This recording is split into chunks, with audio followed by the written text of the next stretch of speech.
está com o doutor Deivimar e o Doutor Fernando. Doutor Fernando é veterano, né? O brasão dele ali já entrega, né? Já entrega. Aquilo ali é relíquia. Eu cheguei no escritório do Isaac uma vez, aí o Alan trabalha aqui com ele. Eu acho que o senhor conhece o Alan, não sei se já conhece, o doutor Alan também. E ele foi lá na subseção, ele foi pegar uns broches quando ele tinha sumido, tinha perdido a cor, né? Aí ele veio com um desse aí. Veio com 2 desse e foi uma briga. E todo mundo querendo brigar por esse broche aí, porque né, dá um status maior. Esse aí é de autarquia. Esse aí era aquele que antigamente só tinha da promotoria. Né? Esse aí é de antes de 94, você não precisava fazer a OAB para ser advogado, entendeu? Já é o cara do know-how maior. O camarada entra no tribunal, o juiz olha assim. Deixa eu dar aqui o respeito devido, né, doutor? Ele já olha assim e fala, isso é da minha turma. Muitas vezes até muito além, né? Muito além, muito além. Pois é, a gente aqui hoje está aqui nessa roda de conversa, mais uma vez, eu já tive a oportunidade de ter esse prazer com o doutor Deivimar. Prazer foi meu. Estou com o doutor Fernando. Eu queria que o senhor se apresentasse aí, primeiro, doutor Deivimar, Fernando, né, que já trilha uma história aí na advocacia, e a gente aprender um pouquinho com a sua experiência aí de vida, de advocacia, né, e contar alguma coisa aí interessante pra gente. Vamos lá. Primeiramente, eu gostaria de agradecer o convite, é uma satisfação. Como a gente havia falado no início, né, a troca de ideias, no nosso meio, ela é importantíssima. Meu nome é Fernando Rosa, eu sou advogado, eu atuo hoje na área do direito condominial, tá? E tenho me embrenhado aí também em algumas situações na área civil, tá? Eu sou advogado desde 2015 e há um tempo atrás eu estava falando com o Isaquiel que eu meio que saí um pouco da esfera da advocacia, eu fiquei muito na preventiva ali no administrativo, no condominial a gente vê muito isso. E a gente meio que se afasta um pouco ali dessa situação, digamos, juridicamente falando. Exatamente. Então, de treinar. E aí, aproximadamente uns 2-3 anos atrás, que eu me uni com um grande amigo que se formou comigo, né? E aí a gente tem construído aí um ramo legal da advocacia e aprendendo aí diariamente, né? A gente atua de forma diária, o advogado ele está aprendendo constantemente. A vida é um aprendizado, e a vida realmente é um aprendizado. Então, eu digo que sou um advogado, não vou dizer antigo, né? De 2015, mas um advogado que está em constante aprendizado aí, né? Porque se eu colocar aqui nas experiências, há 3 anos que realmente eu estou aí na litigância mesmo, né? Eu fiquei muito tempo ali na questão administrativa. E hoje o senhor está na litigância no cível, criminal? Como é que o senhor está? Isso, hoje eu atuo no cível, né? Eu tenho algumas consultorias de empresas e muito no cível e no condominial. No condomínio eu também atuo bastante. São os meus 2 ramos, assim, digamos assim, essenciais hoje. E é aquilo que a gente estava conversando aqui no início, né? A gente precisa realmente conhecer pessoas para que a gente possa enraizar ali, né, e distribuir ali algumas situações. Mas meu ramo de atuação hoje, cível e condominial. Interessante. Doutor Deivimar, a gente já sabe que é trabalhista na veia e previdenciário. Justamente. É o homem dos cálculos trabalhistas. A gente tenta, né, fazer aqueles cálculos ali, porque é até meio complicado, né, porque tem muitos cálculos.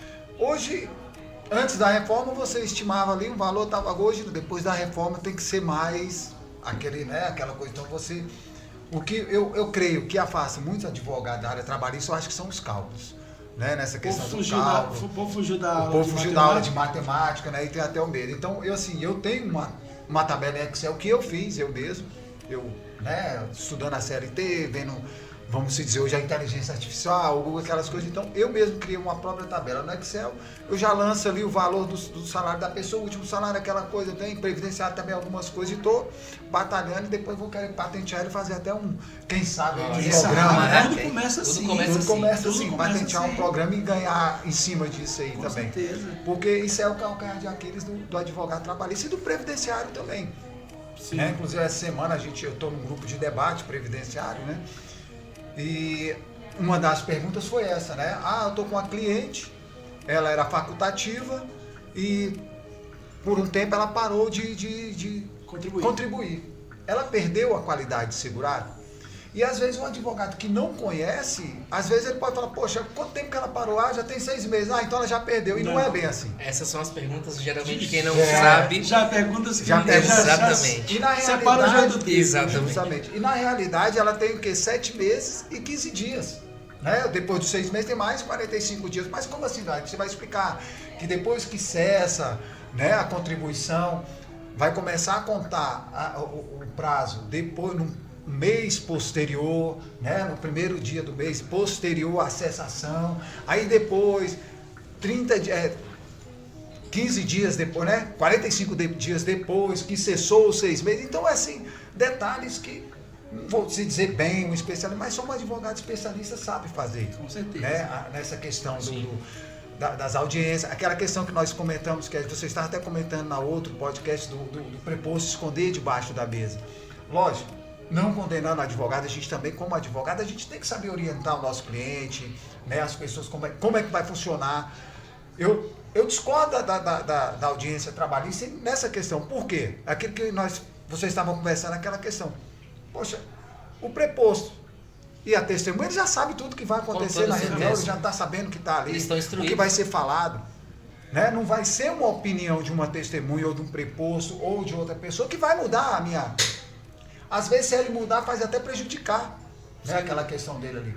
Então, assim, eu costumo, quando faço reunião assim, que eu não consigo, que o preposto não pode estar em outro local, ou às vezes até a pessoa ela não sabe manusear, né, o online ali para ler aquela coisa, para estar do lado ali na audiência, eu sempre, o que eu costumo fazer? A pessoa está do meu lado, eu coloco excelência, o preposto está aqui do meu lado.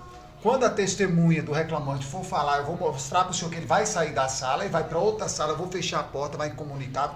Não tem como ele ficar atrás da porta, eu até mostro a porta. Né? São coisas assim, pequenos detalhes, que isso aí vai engrandecendo a advocacia. E eu acho assim, né?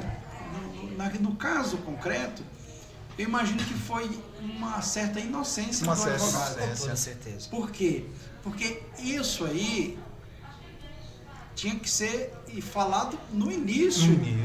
Então, assim, ele ficou todo sem jeito porque uma mentira em cima de uma mentira, depois outra mentira. Já não se conserta mais. Já não tem mais jeito. A questão do prédio do BRB, eu lembro quando a gente foi... aqui teve a entrega do certificado das comissões, né? Das comissões diretórias. E eu fui. E o Isaquiel também estava lá.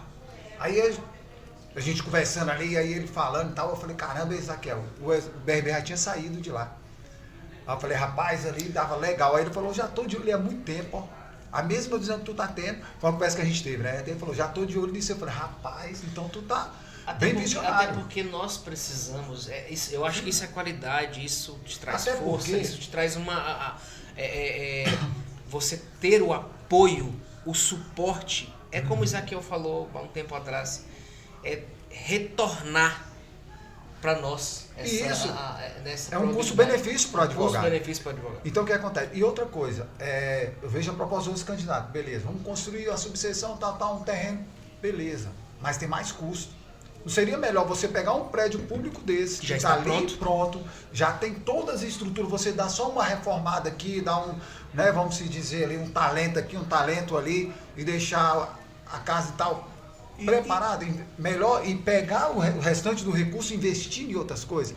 A gente aqui tem gente boa. Tem. Mais. Por que só pode ser professor da ESA aqueles que estão ali naquele meio? Não descentraliza. Colocasse o doutor Fernando para falar de direito condominial. Seria 10 anos de direito condominial. Eu sempre penso, né? Eu sempre falo até com os colegas, eu falo assim, não, na realidade não só nível OAB, mas nível qualquer outro tipo de experiência. O pessoal fala, só é especialista que ele tem uma pós-graduação. Mas às vezes o cara que está mais inteirado no assunto, ele é mais especialista do que uma pessoa que tem uma pós-graduação. Para mim, o especialista é aquele que está no cotidiano, aquele que sabe as brechas, aquele que conhece o problema, aquele que sabe atingir o alvo, aquele que tem o êxito. Entende? Então, assim, por que eu estou falando isso? Porque uma vez, no começo, eu falei, eu vou colocar só para ver o que vai dar aqui. Eu vou jogar... Vamos se dizer assim, né? Desculpa a palavra, merda no ventilador. Peguei no meu Instagram, fui lá e coloquei David Mar, doutor tal, especialista em direito de trabalho e previdenciário. Aí na hora vem o meu direito, doutor, o senhor tem especialização em direito previdenciário? Eu falei, não tenho não mais, doutor, qual a diferença? Eu vou falar para eu falei, qual? Aí eu fui e perguntei para a pessoa, falei, então vem cá, então qual a diferença de uma pessoa que tem a pós-graduação para minha pessoa?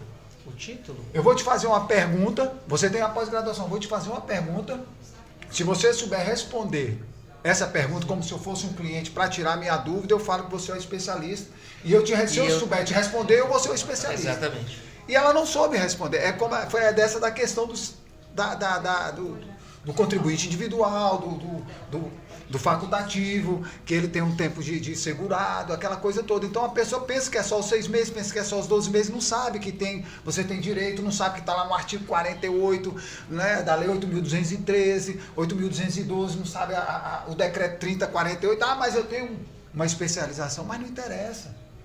Né? Aí você dia a dia. Aí você deixa de chamar o doutor Fernando, deixa de chamar o doutor Deivimar, o doutor Lucas, até o senhor também, o doutor Isaquiel, porque não tem uma graduação e de repente você tem um know-how maior do que aquele cara que tem a graduação e sabe até melhor do que ele.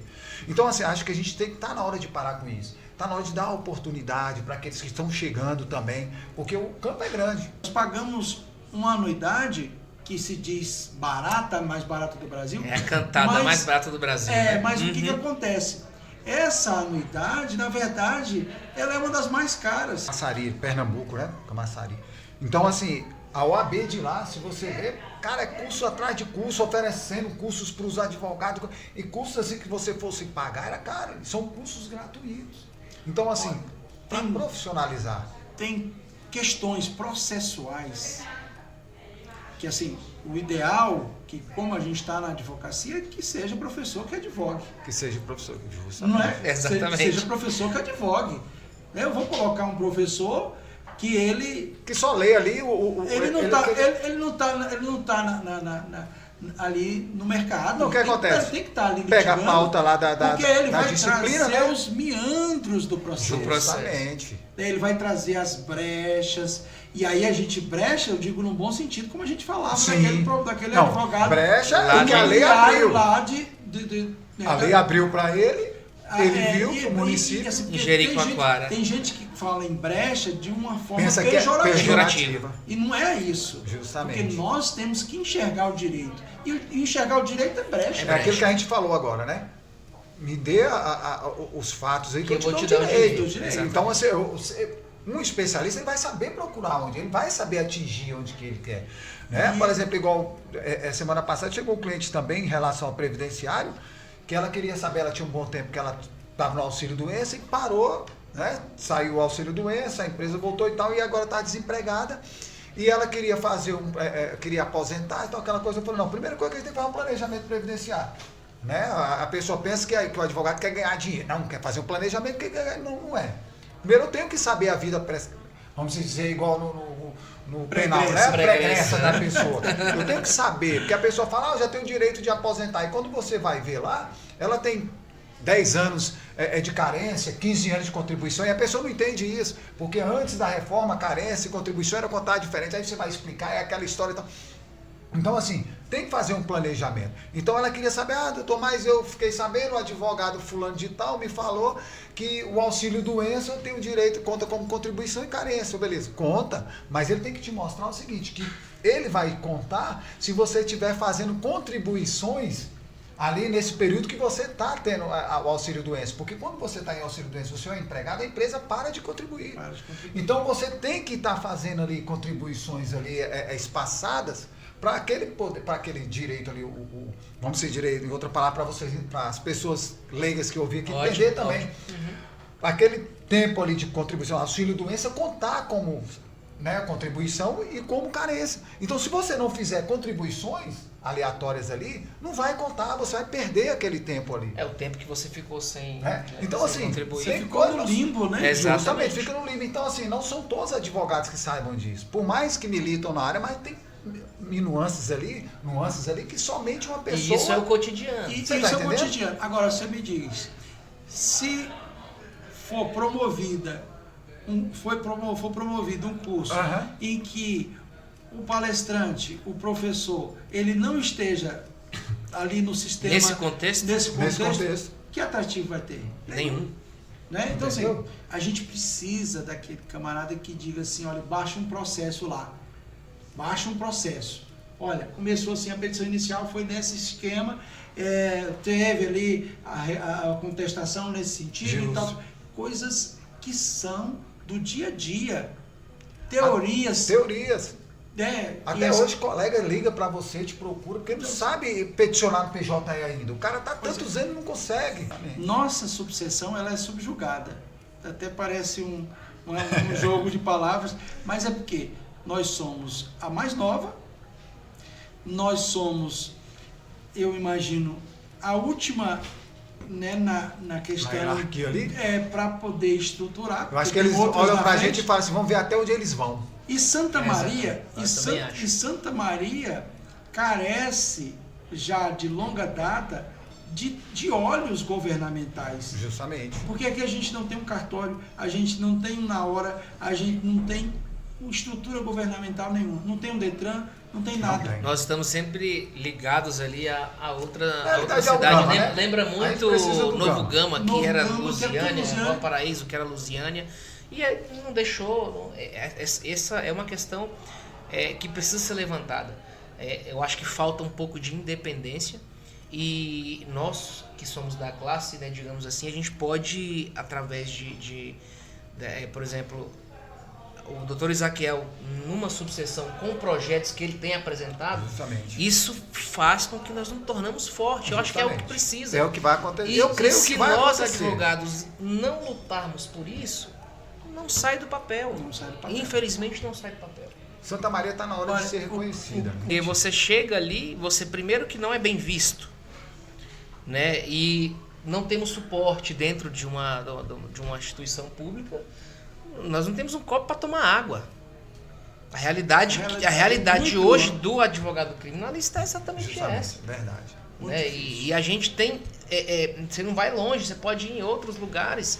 Mas não só o Muitas criminalista, vezes- não. Outras áreas também. eu Os digo, advogados fazendo também esse sofrem link muito. do Sim, criminalista, sim, em relação a a isso gente, também. infelizmente, nós estamos a Deus Se dará. você chega, por A exemplo, gente ali tem na... avanços, né? Mas assim, É. acanhados. A gente tem hoje um sistema do INSS, que a gente mesmo dá no Sim. previdenciarista, mas assim, nessa parte dos fatos acontecendo ali, você tem que estar com um familiar ali na padaria. Na padaria. Ali, familiar, puxa um familiar ali para dentro do carro, né? Olha Exatamente. É uma coisa bem constrangedora, É né? constrangedor. É É constrangedor. Então, eu queria que o senhor, né, tecesse aí seus comentários finais, doutor, né, e falasse aí das expectativas do futuro, né, do doutor Isaquiel aí, né, que é o número 100 da nossa campanha. Bom, eu gostaria de agradecer o convite, né? É sempre um prazer. Ter um espaço e trocar ideias é essencial na nossa carreira. E eu projeto um futuro melhor para a advocacia. Eu vejo propostas decentes, são propostas que não são imaginárias. Eu acho que o apoio ao advogado ele precisa ser dado, tá? O suporte ao advogado, trazer novamente o advogado para a casa do OAB, porque eu acho que nós estamos afastados da nossa casa, tá? E eu tenho assim uma grande esperança de que Santa Maria possa realmente evoluir nesse quesito, tá? E a gente ter aí mais espaços e para que possamos atender não só ali nossos clientes, mas como também ter um espaço para nós, né? Justamente. Porque eu acho que é o essencial. Então, eu realmente agradeço o convite e é 100, né? Digamos, é 100. O convite é sensacional, o convite é 100. É 100. E agora, doutor, Eu quero agradecer, né, mais uma vez, segunda vez estar por aqui, né? Sempre bom estar voltando. E queria dizer que estamos 100% nesse projeto aí, né? Agradecer ao doutor Isaquiel pelas oportunidades, né? Quando ele me chamou para esse projeto, eu vim através da doutora Janine, não sei se ela sabe disso. Né? A doutora Janine, vou até contar essa história rapidamente aqui para a gente finalizar, ela vai lembrar. O meu sobrinho, ele colocou no status dele, acho que foi a doutora Janine que colocou, precisa de advogado em Santa Maria. Negócio assim. Aí meu sobrinho, não sei se ela ia alugar um imóvel que ele tinha, alguma coisa assim, ele pegou, tio, eu peguei isso aqui do status de uma advogada que eu sigo, ela tá imobiliária, tal, essa coisa, e tá precisando de um advogado. E eu, pouco tempo ainda não estava. Falei, beleza. Aí eu liguei para a senhora, doutora, entrei em contato. Aí a senhora falou, não, é o Ezaquiel, ele é assim e tal, vou te passar o contato dele. Lembra? Eu não sei se a senhora lembra, muita gente não sei se vai lembrar. Aí eu entrei em contato com ele. Aí ele não respondeu de manhã e depois ele ligou. Falou, não, tá aqui no canto, o que é que foi? Eu falei, não, doutor, não, vai lá no meu escritório pra gente conversar, tem umas ideias boas. Eu falei, opa, arrumei emprego.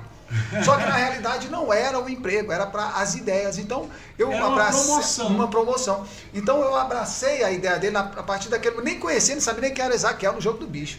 Então, assim, naquele dia eu comecei a conversar com ele ali dentro da sala dele, ele começou a falar das propostas, né? Assim, até então ainda não tinha aquela proposta de ser candidato de Santa Maria, aquela coisa do mais falar, né? Que nós estamos precisando daquela. Aí eu senti verdade nos fatos ali, na voz dele, aquela coisa toda. Então, como diz os namoradinhos, né? Rolou a química. Então eu falei, poxa, é aqui. Sim. Aí ele falou, doutor, se você quiser vir aí, depois é outra história. Aí fiquei com ele um bom tempo aqui, quase 6 meses, a gente ficou aquela coisa toda. Mas eu vi, aqui dentro eu senti aquela questão da cumplicidade com a advocacia, eu senti a veracidade com a advocacia, aquela coisa que não é uma falsidade. Na realidade, esse tempo para eu ficar aqui também foi para me analisar também essas coisas. Porque às vezes a gente escuta do político, né, do politicamente, fala aquela coisa toda, mas depois aqui dentro trabalhando eu vi que realmente tem interesse em ajudar a advocacia, tem interesse em realmente mudar.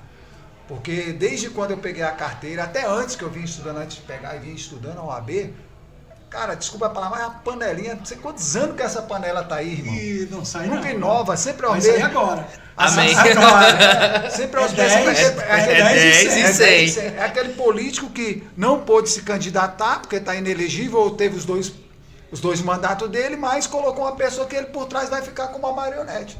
E o 100 não é isso, né? Não, Pelo menos não. isso, e nós vamos É a mudança. mudar a história de Santa É a Maria. mudança. Né? Então a esperança, verde é a esperança. Verde é a né? esperança. Então a esperança é a última que morre, nós não vamos morrer na praia, nós vamos nadar e vamos conquistar o nosso alvo, que é uma advocacia forte aqui em Santa Maria. E eu sempre falava para o Ezaquiel, quando você estiver lá, meu irmão, quero estar junto contigo, porque eu quero ser referência trabalhista e previdenciária aqui em Santa Maria. Desculpa os colegas, Sim. mas meu alvo é esse. Sim, Ser, com certeza. assim, sem prepotência, tá? Mas ser o melhor. Sim, Chegar com aqui, certeza. porque se você chegou hoje em Santa Maria, me fala uma referência em direito do trabalho previdenciário. Não tem. Me fala uma referência em penal aqui, não tem. Então você está da nossa cidade. Quem é a referência? A doutora Janine é a referência imobiliária. Falou imobiliária, cara, é o Fernando, né? É o Ezaquiel. Então, Prazer, foi um prazer. Prazer, Essa roda de Prazer conversa foi foi. nosso. Fiquei muito satisfeito. obrigado pela Obrigado. oportunidade. Toda vez que eu venho aqui conheço pessoas diferentes. Eu acho que é o que é importante, né? Importante. Obrigado.